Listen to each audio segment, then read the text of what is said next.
Khamisan hukmu dafni wa ta'jilihi. Bahagian yang kelima di dalam penyelenggaraan mayat adalah hukmu dafni, hukum mengubur, wa ta'jilihi, dan menyegerakan mengubur mayat. Ajma'al fuqahau ala anna daf'al mayyiti fardun 'alal kifayati. Sepakat ulama-ulama fikih kita atas menguburkan mayat itu hukumnya fardu kifayah. Li'anna fi tarkihi 'ala wajhil ardi hatkan dihormatihi, karena meninggalkan mayat itu berada di atas muka bumi itu hatkon dihormatihi, itu namanya meruntuh kehormatan atau kemuliaan bagi si mayat.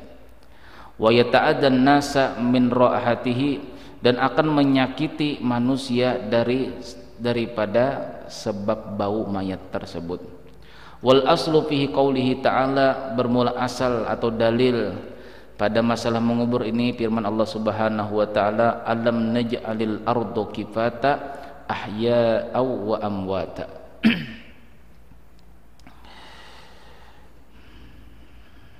Ayo dukung video ini dengan like, subscribe, dan nyalakan lonceng notifikasinya. Wadabnu fil maqbarati afdalu. Mengubur mayat itu fil maqbarati, di tempat kuburan umum, artinya jangan menyendiri. Afdalu itu lebih afdal. Li'anna nabiyya sallallahu alaihi wasallam kana yudfinal mauta bil baqi, karena adalah Nabi sallallahu alaihi wasallam itu menguburkan orang-orang yang meninggal dunia itu bil baqi, di baqi. Wa li'annahu yuksiru du'a lahu mimman yazuruhu. Alasan kedua kenapa lebih afdal menguburkan seseorang itu di tempat perkuburan umum, karena di sana lebih banyak mendapatkan doa-doa orang-orang yang menziarahi kuburan-kuburan di sana. Kita kena juga,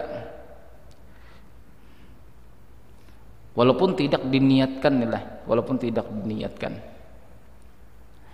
Seseorang menziarahi orang tuanya, lalu orang-orang yang di samping itu akan mendapatkan syafaat juga daripada bacaan yang satu orang tadi yang menziarahi kubur orang tuanya.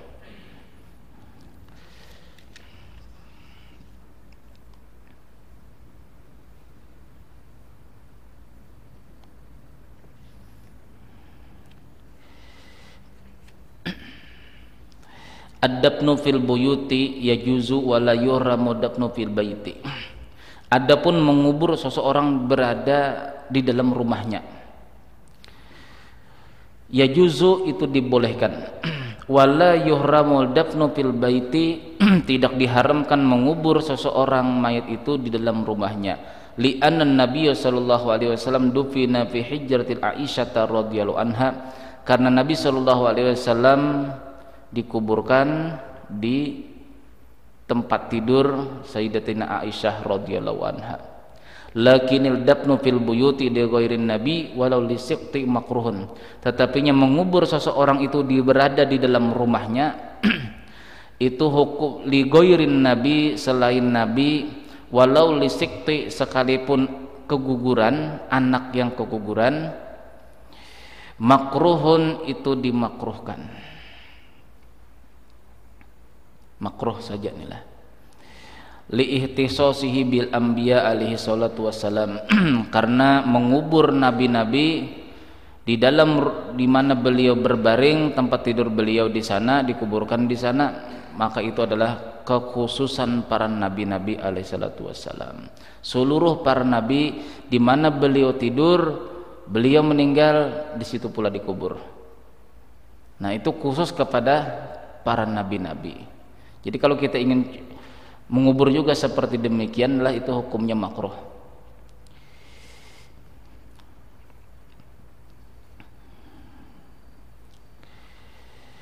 Yustahabu dafnu fi afdalil maqbaratin, disunatkan dikuburkan mayat itu pada kuburan yang paling afdal. Artinya apa? Apabila ada dua inilah kuburan muslimin. Ini agak jauh, inilah ini dekat. Tapi kuburan muslimin di sini banyak orang-orang alim, banyak orang-orang yang mati syahid. Inilah di sini banyak kuburan, bahkan tercampur misalnya kuburan muslim, jangan dikuburkan di sana. Disunatkan kita itu menguburkan mayit itu fi afdali maqbaratin, pada kuburan yang lebih afdal. Wa hiya allati yuksaru fiha sholihuna wa syuhada,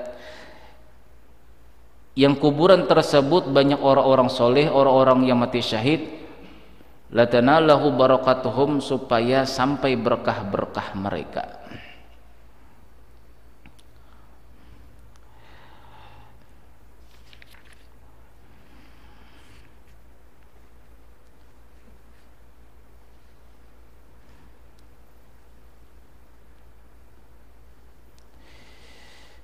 Itu yang pertama lah, menguburkan di dalam rumah.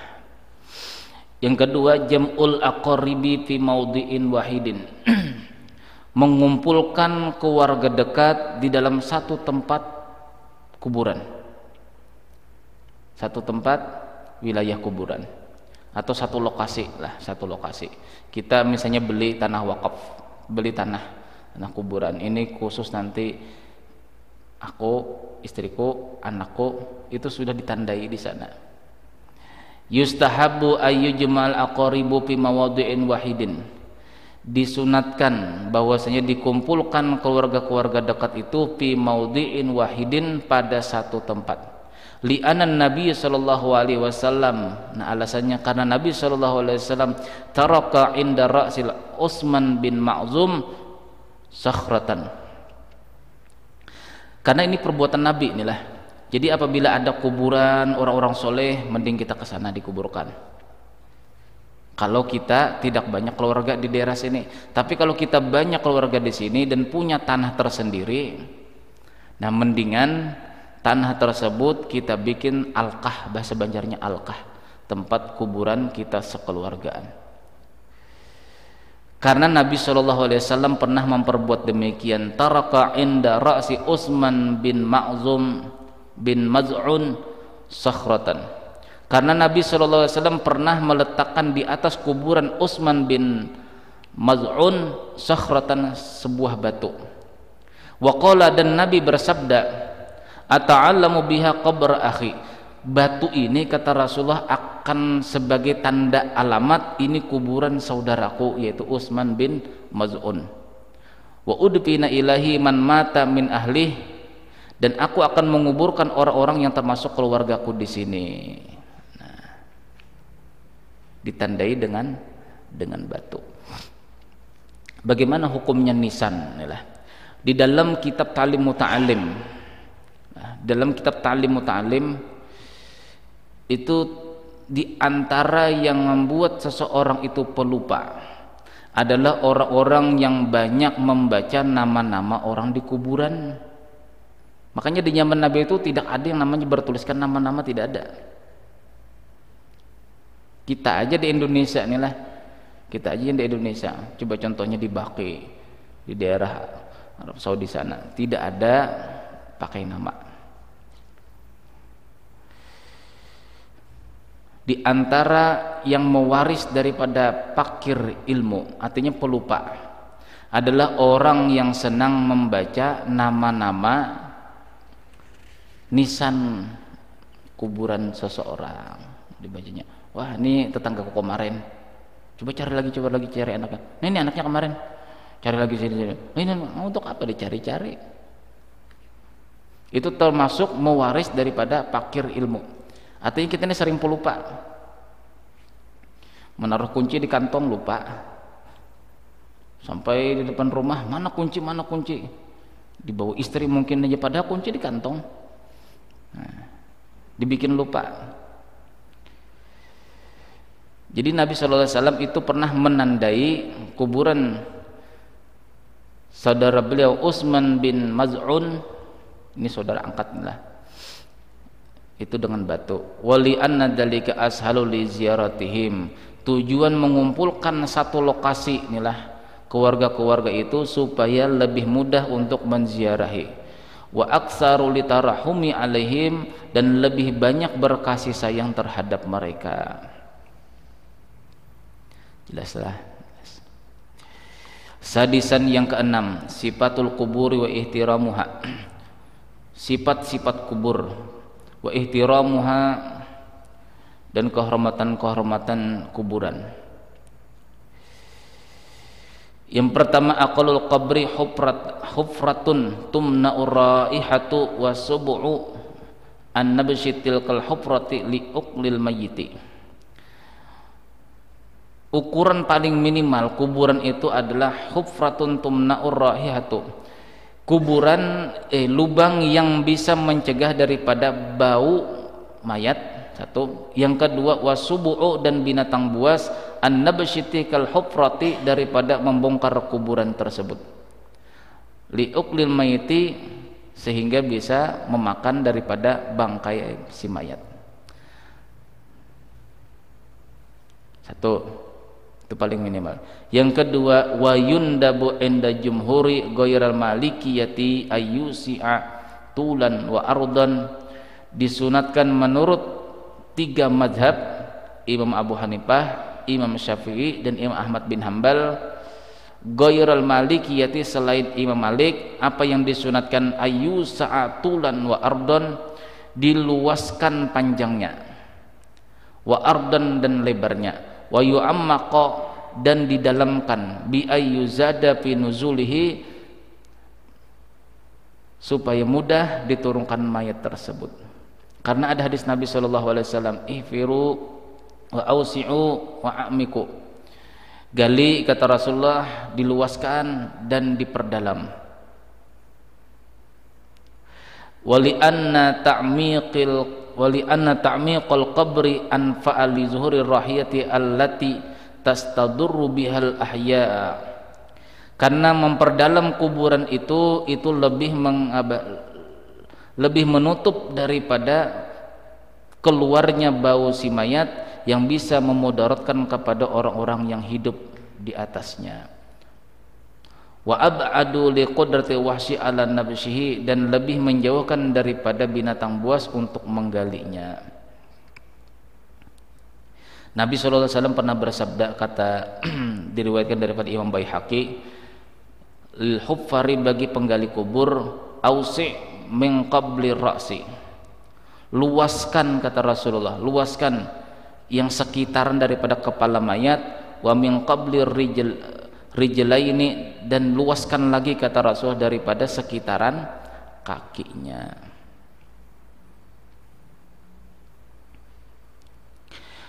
Wa ta'miqu inda syafi'iyati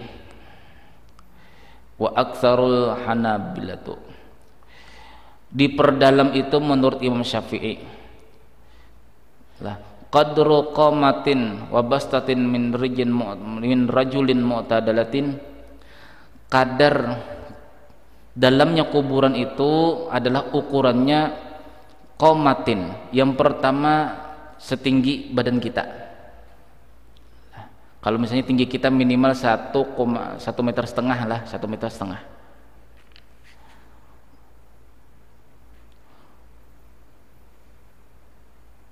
Wabastatin min rajulin mu'tadilatin, ukurannya itu ukuran seorang laki-laki yang biasa, artinya tinggi tidak, kurus rendah tidak juga. Kebiasaan kan Indonesia ini kan, orang Indonesia itu kan 160, itulah 155. Kalau di bawah daripada itu berarti minimal sudah orang tadi. Bi ayyakuma basitan yadaihi marfu'ataini, dengan cara apa kuburan tadi dalamnya, seseorang itu berdiri basitan yadaihi, mengangkat dua tangannya ke atas. Jadi kalau seperti saya 165, kalau tangan saya ini ke atas ini misalnya 25 atau 35, berarti 2 meter. Ini Imam Syafi'i. Nah, jadi seseorang itu berdiri mengangkat dua tangannya ke atas begini, yadaihi marfu'ataihi, mengangkat dua tangannya ke atas begini. Jadi segini tingginya kuburan. Ini menurut Imam Syafi'i. Inilah Imam Syafi'i ukurannya. Jadi kalau kita masuk ke dalam kuburan galian tadi, kita mengangkat tangan begini, berarti tingginya atas kubur itu di sini, di saat berdiri. Li'anna Umar radhiyallahu anhu wassa bidzalika, karena Sayyidina Umar pernah berwasiat seperti demikian. Kuburannya itu sedalam seseorang laki-laki berdiri membentangkan tangannya ke atas, anggap aja 2 meter. Jadi dalamnya itu 2 meter sebenarnya kalau menurut Imam Syafi'i. Dan Sayyidina Umar pun pernah berwasiat demikian. Walam yungkir alaihi ahadun, dan tidak ada yang mengingkari atau memprotes pendapat Sayyidina Umar ini.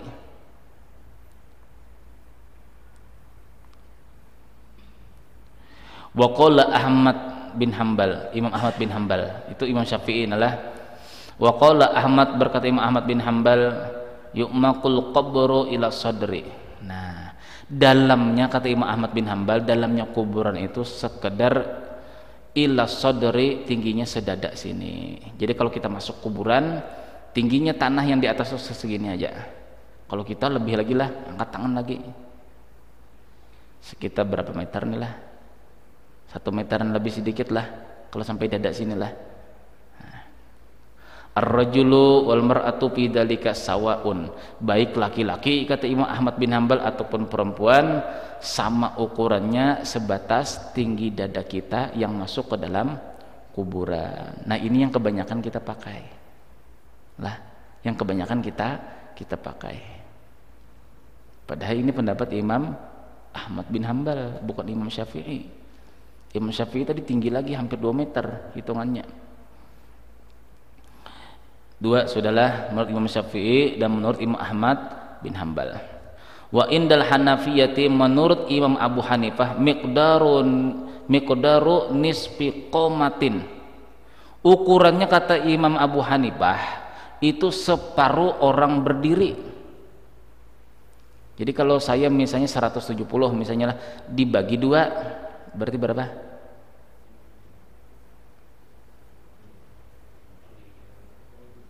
65, 85, 85, tidak sampai semeter. Itu Imam Abu Hanifah. Au illa haddi sadri, atau kata Imam Abu Hanifah sampai sedada saja. Berarti Imam Syafi'i aja agak dalam nih lah, agak dalam. Cuma kalau kita sampai 2 meter, kira-kira tukang gali berapa jam baru selesai Pak Haji menggali? Kalau 2 meter.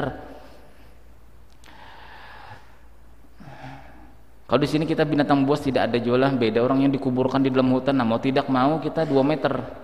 Kalau di daerah perkotaan sini binatang buas tidak ada.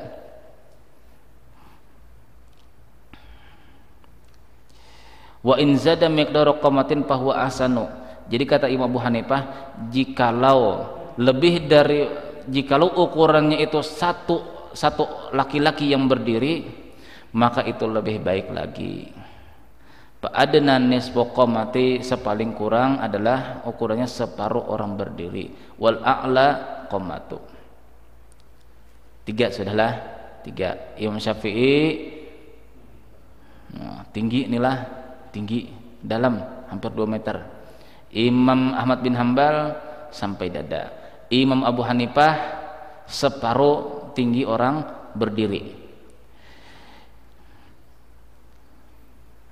Wa qala al-Malikiyatu, berkata Imam Malik, wa nubiba adamu ta'mikil qabri jiddan, disunatkan jangan terlalu dalam kubur itu, jangan terlalu dalam.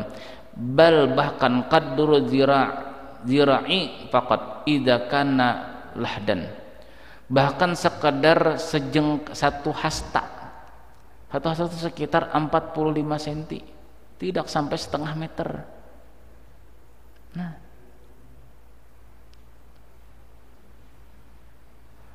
idza kana lahdan, jikalau tanah tadi itu membentuk suatu lubang kuburan. Nyada bila tidak terlalu dalam, padahal tanah itu macam-macam tanah.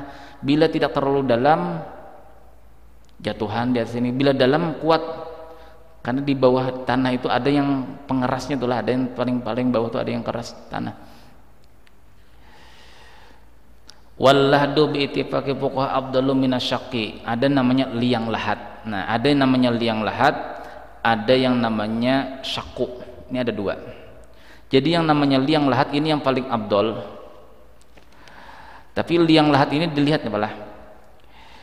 Apabila tanahnya itu keras, disunnahkan kuburan itu membuat lubang kubur itu, nah ini begini kan lah, kita gali beginilah. Nah, apabila tanahnya keras, maka dinding kubur itu di sini lagi digali di dalam sini. Ini apabila tanahnya keras, di sini digali lagi ke dalam sini. Jadi mayat itu ditaruh di dalam sini. Ini kan lubang kubur lah. Nah, lubang kubur rata begini. Nah, dinding yang menghadap kiblat nih ke kiblat. Anggap sana ke kiblat. Di sini digali lagi di dalam sini. Yang cukup mayat itu bisa dimasukkan ke dalam. Nah, digali sini. Dinding kubur digali. Ini apabila tanahnya keras. Bila tanahnya lembek, tanah kubur. Ini di tengah-tengahnya sini digali lagi, Pak. Dibikin seperti kolam. Lalu mayat tadi diarahkan ke kiblat sini, kepalanya ada kiblat ke sana. Jadi di tengah-tengah sini dibikin seperti kolam yang memanjang. Masukkan ke dalam sana, baru nanti ditutup dengan kayu di sini di atasnya. Jadi gali di tengah, itu namanya syaqu. Nah, bila tanahnya lembek, tanahnya lumpur, tidak boleh digali di dinding kubur, tidak boleh. Bila keras di sebelah sini lah ditaruh. Bila lembek, maka bikin sini, nah bikin kolam lah, bahasa kitanya kolam. Nah, digali lagi di tengah sini. Jadi di samping sini ada tempat orang berdiri, inilah digali lagi di tengah sini. Seukuran bahunya si mayat. Jadi dimiringkan ke sana. Jadi kayu tadi lah kayu yang dibentangkan mulai ujung sini ke ujung sini. Nah, ditutup begini. Kalau yang dimasukkan dari samping ini kan lah ditutup begini dengan kayu. Nah, miring begini. Tapi kalau yang di tengah begini, gali lagi di tengah, masukkan mayat di tengah-tengah sini, di dalam kolam itu tadi, kolam lubang tadi, masukkan, baru tutup. Habis tutup baru ditumbuki tanah. Itu caranya. Bila tanah itu lembek atau hancur. Tanahnya berpasir misalnya, atau misalnya musim hujan, digali di samping dinding kubur, jatuhan tanah, digali lagi jatuhan tanah. Nah, bikin galian lagi di tengah-tengah lubang kuburan tadi.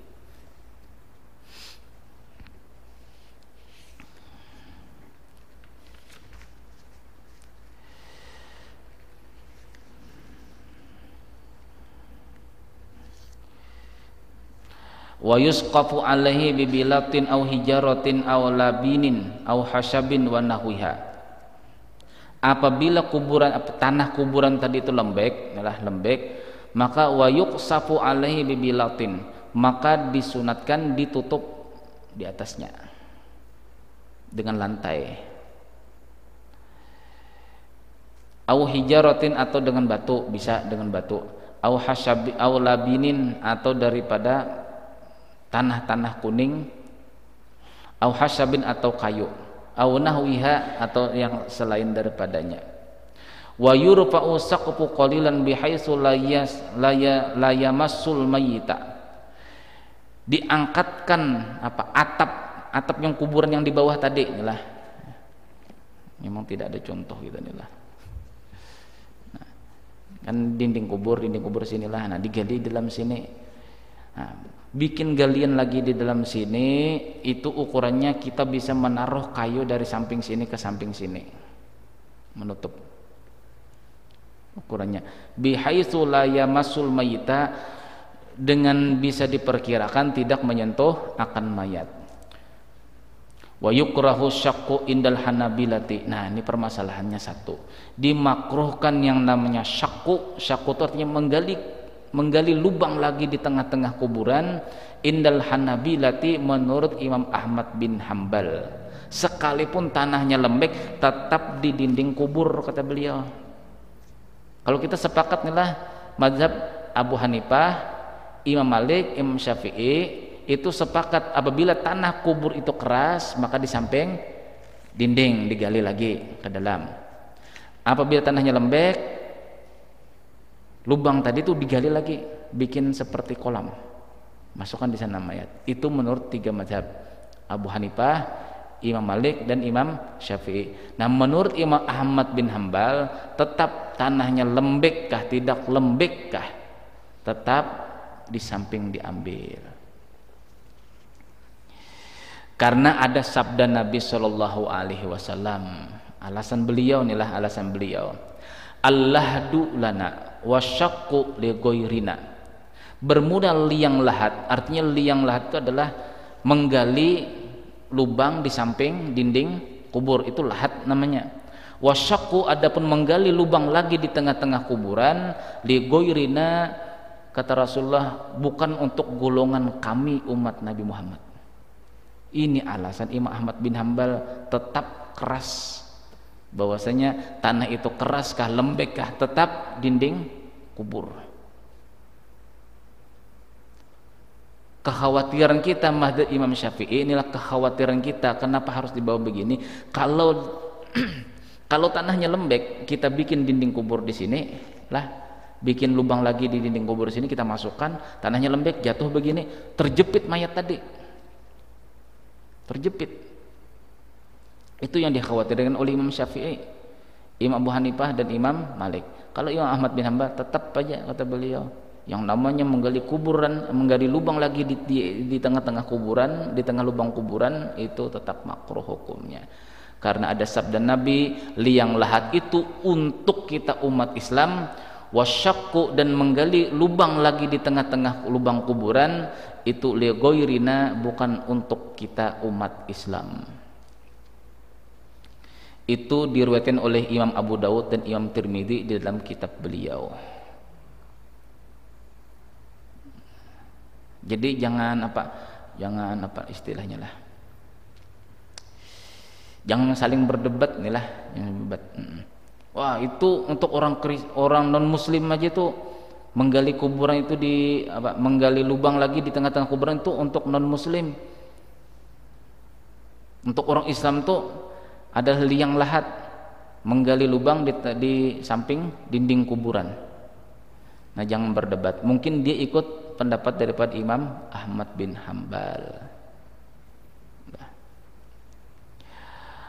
Wa fassala Hanafiyatu wa Malik wa Syafi'iyatu faqalu, berkata Imam Abu Hanifah, Imam Malik, dan Imam Syafi'i, inilah beliau mengatakan, innal lahda, bahwasanya liang lahat atau menggali lubang di samping dinding kubur, afdalu, itu lebih abdol, ingkanatil ardu sulbatan, jikalau tanah itu tanahnya keras. Liqauli Sa'ad bin Abi Waqqas fi maradi mautihi, karena perkataan Sa'ad bin Abi Waqqas, ini sahabat Rasulullah. Ini dalil Imam Syafi'i, Imam Abu Hanifah, Imam Malik lah, dalil bahwasanya liang lahat itu lebih abdol, karena ada riwayat sahabat Sa'ad bin Abi Waqqas, pada waktu sakit beliau yang menuju kematian beliau mengatakan, ilhidu li lahdan, galikanlah lubang di samping dinding atau liang lahat untukku, wa ansabu alal labini nasban, dan dirikanlah, kata sahabat tadi,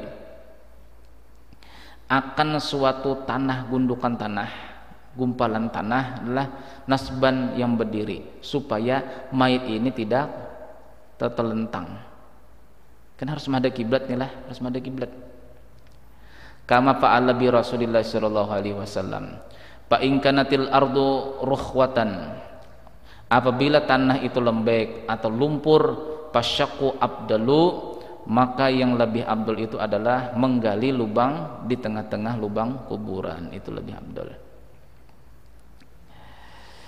Wa yajibu inda syafi'iyati wal hanabilati wa yundabu indal malikiyati wal hanafiyati. Nah ini jangan berdebat kita nih lah, jangan berdebat. Siapa tahu kita bertemu dengan orang ini, wah enggak apa-apa, jangan. Ini ada dua kelompok seperti ini, memang pasti akan terjadi kita menemui. Wa yajibu inda Syafi'iyyati wal Hanabilati, mewajibkan Imam Syafi'i dan Imam Ahmad bin Hambal. Imam Syafi'i dan Imam Ahmad bin Hambal, apa wajibnya? Yudha'al mayyitu fil qabri mustaqbilal qiblati, wajib meletakkan mayat itu menghadap kiblat menurut Imam Syafi'i dan Imam Ahmad bin Hambal. Sedangkan pendapat Imam Abu Hanifah dan Imam Malik itu hukumnya cuma sunnat.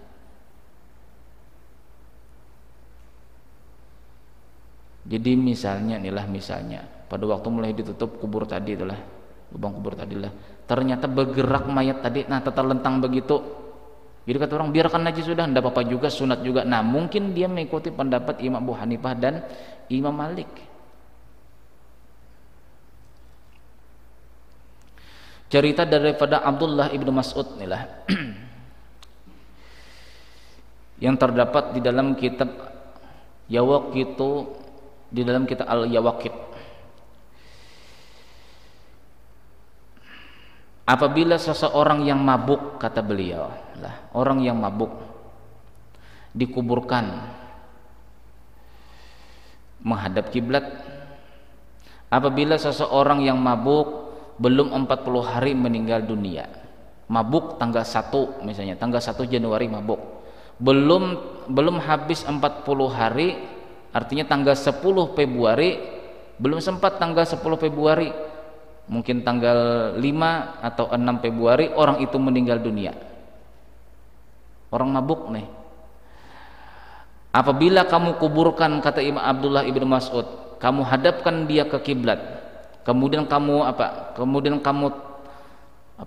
tumpahkan tanah dan kamu tinggal sebentar, kemudian kamu gali lagi kuburnya yang orang mabuk tadi yang belum 40 hari meninggal dunia, aku bersumpah, kata Abdullah ibnu Mas'ud, aku bersumpah pasti mayat tadi itu membelakangi kiblat. Bila tidak membelakangi kiblat, bunuhlah akulah Abdullah ibnu Mas'ud. Jadi orang-orang yang mati kafir itulah di dalam kuburnya itu membelakangi kiblat. Inilah dalil Imam Syafi'i dan Imam Ahmad bin Hambal. Di antara dalil lah, bukan satu dalil ini aja. Di antara dalil beliau ini mewajibkan menghadap kepada kiblat. Karena khawatirnya adalah membelakangi kiblat. Bila membelakangi kiblat itu tandanya orang itu mati kafir. Na'udzubillah min dzalik. Nah, orang yang mabuk meninggal dunia sebelum 40 hari. Karena orang yang mabuk itu orang yang minum obat-obatan lah, itu 40 hari ibadahnya tidak diterima Allah. Jadi kalau tidak diterima berarti dosa terus. Bila dikuburkan, dihadapkan ke kiblat, pasti akan membelakangi kiblat, kata Abdullah ibnu Mas'ud. Nah, kejadian 2 kali, kata Pak Haji. Na'udzubillah min dzalik. Makanya disunatkan meletakkan tanah gumpalan tanah. Itu bacaannya minha khalaqnakum wa fiha nu'idukum wa minha nukhrijukum taratan ukhra. Itu satu dalil. Di dalam dalil yang lain, di dalam kitab Mujarimi juz yang kedua, membaca surah Inna anzalnahu fi lailatul qadr. Nah, gumpal-gumpalan tanah tadi, dibaca Inna anzalnahu fi lailatul qadr wa ma adraka ma lailatul qadr sampai habis. Terletakkan di samping kepala belakangnya ini, di belakang leher, bahu, pinggang, pantat, sini siku sama kaki, supaya mayat tadi itu tidak tertelentang begini, terbalik. Minha khalaqnakum wa fiha nu'idukum wa minha nukhrijukum taratan ukhra. Itu dalil pertama. Dalil yang kedua membaca surah Inna anzalnahu fi lailatul qadr sampai habis. Itu satu gumpalan tanah. Nah, jumlahnya 5 inilah kepala, bahu, pinggang, pantat sini, apa nih, belakang sini, belakang lutut sama kaki, taruh itu tadi 5. Berarti 5 kali membaca nih lah, 5 kali membaca.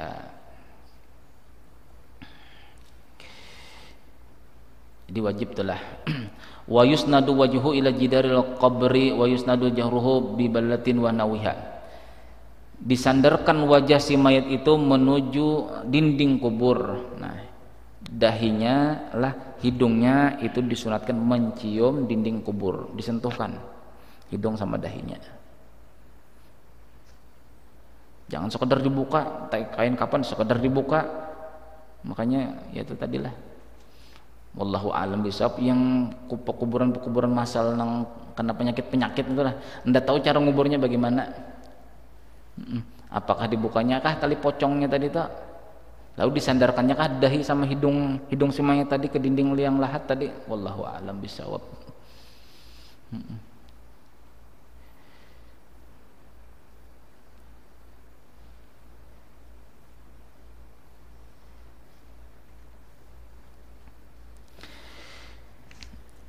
Ada sabda Nabi sallallahu alaihi wasallam, kiblatukum ahya'an wa amwatan. Kiblat kalian itu pada waktu hidup, pada waktu mati, seperti itu pula kata Rasulullah. Bila kalian hidup menghadap kiblat, mati pun menghadap kiblat. Wali anna dzalika tariqatul muslimin, karena itu adalah jalan matinya orang Islam.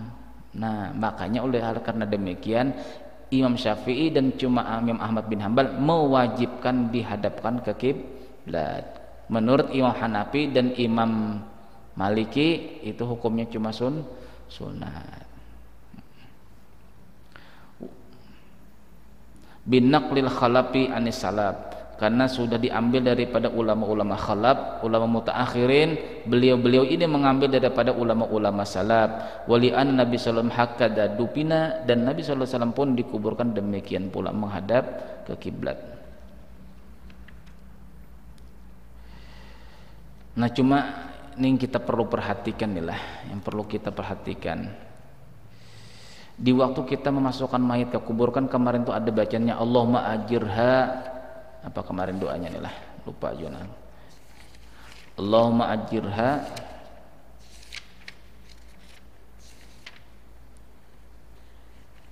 buka lagi kitab-kitab yang dahulu.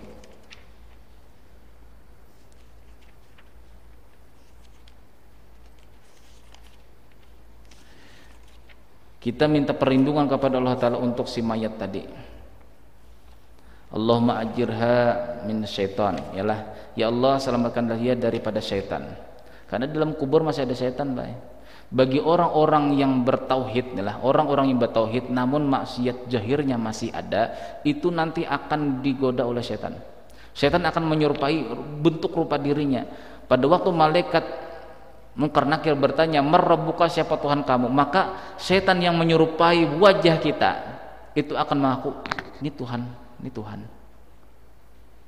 Makanya bahayanya orang yang belajar tauhid itulah masih ada penyakit hati di dalam dirinya, nanti akan diuji coba, akan mendapatkan ujian terakhir nanti dalam kubur. Di saat Munkar Nakir datang, "Marabbuka, siapa Tuhan kamu?" Maka lah syaitan tadi menyerupai dirinya. Dia tidak kenal lagi dengan Tuhan itu yang bagaimana. Siapa Tuhan kamu? Karenanya setengah-setengah belajar tauhid, maka syaitan tadi menyerupai dirinya, ini Tuhan kamu nah. Makanya orang-orang yang belajar tauhid yang seperti ini, yang setengah-setengah seperti ini kan bahkan banyak melepaslah, yang makan Allah, yang berak Allah, yang minum Allah, semua pada Allah.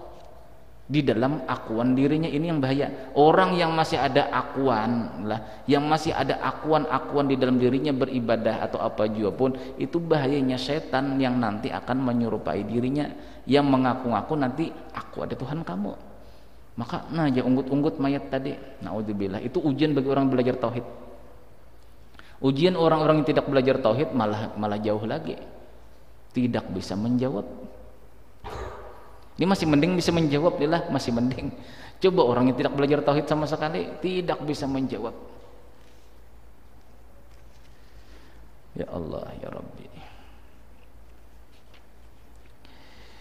La tutli'u fil qabri fa innaha amanatun farubbama umira bihi ilan nar fa ismu sawsatu salasil. Janganlah kalian membuka lebar-lebar kuburan. Artinya di saat mayat hendak dimasukkan ke dalam kubur itu disunat dibentangkan kain. Yang boleh melihat adalah orang yang mengangkat mayat dari atas ke bawah. Itu yang boleh melihat lubang kubur. Yang lainnya jauh dahulu. Ini masing-masing mau melihat. Aduh. Ini tambah-tambahkan di sini. Ini tambahkan sini nih. Sini. Nah, jangan kata Rasulullah, karena itu amanah. Parubbama barangkali suatu saat kata Rasulullah, umira bihi ilan nar, barangkali kuburan tadi itu disuruh Allah Ta'ala untuk dinampakkan api neraka di dalam sana. Lalu jadi fitnah, lalu ini menyebarkan nanti ke kampung-kampung, kuburan kemarin itu ada apinya berasap ya. Makanya itu amanah, arti amanah tuh ditutup-tutupi. Makanya dibentangkan kain supaya jangan ada yang melihat. Tapi sudah dibentang kain Pak, ada yang membuka lagi aja. Ini makhluk Allah Ta'ala yang satu ini luar biasa. Sudah jelas-jelas dibentang kain itu supaya jangan melihat. Ini malah ada tangan aja mengangkat kain melihat. Oh ya Allah, makhluk Allah Ta'ala yang satu ini mau ditegur orang tua apa Jadi yang boleh melihat itulah orang yang mengangkat mayat, inilah orang yang menerimakan mayat di bawah, itu aja. Yang lain itu jauh dulu. Bila sudah tertutup baru masing-masing mendekat. Ya Allah ya Rabbi. Ya mudah-mudahan ada manfaatnya. Mudah-mudahan Allah Subhanahu wa taala mengampuni dosa kita, dosa zahir kita, dosa batin kita. Mudah-mudahan Allah Subhanahu wa taala mewafatkan kita husnul khotimah dengan berkah kita istiqomah menuntut ilmu agama sebagai kewajiban kita. Amin ya rabbal alamin. Al-Fatihah. Bismillahirrahmanirrahim. Alhamdulillahirabbil alamin. Bismillahirrahmanirrahim. Alhamdulillahirabbil alamin wassalatu wassalamu ala asyrofil mursalin sayyidina maulana Muhammad wa ala sahbihi wa sallim ajmain. Allahumma ighfir lana ma akhtana wa ma ta'amadana wa ma asrarna wa ma a'lana wa ma anta bihi minna antal muqaddim wa antal muakhir la ilaha illa anta rabbana hasana wa fil akhirati qina adzabannar wa sallallahu ala sayyidina Muhammad rabbil alamin. Subhanakallahumma wa bihamdika asyhadu an la ilaha illa anta astaghfiruka wa atubu ilaik. Assalamualaikum warahmatullahi wabarakatuh.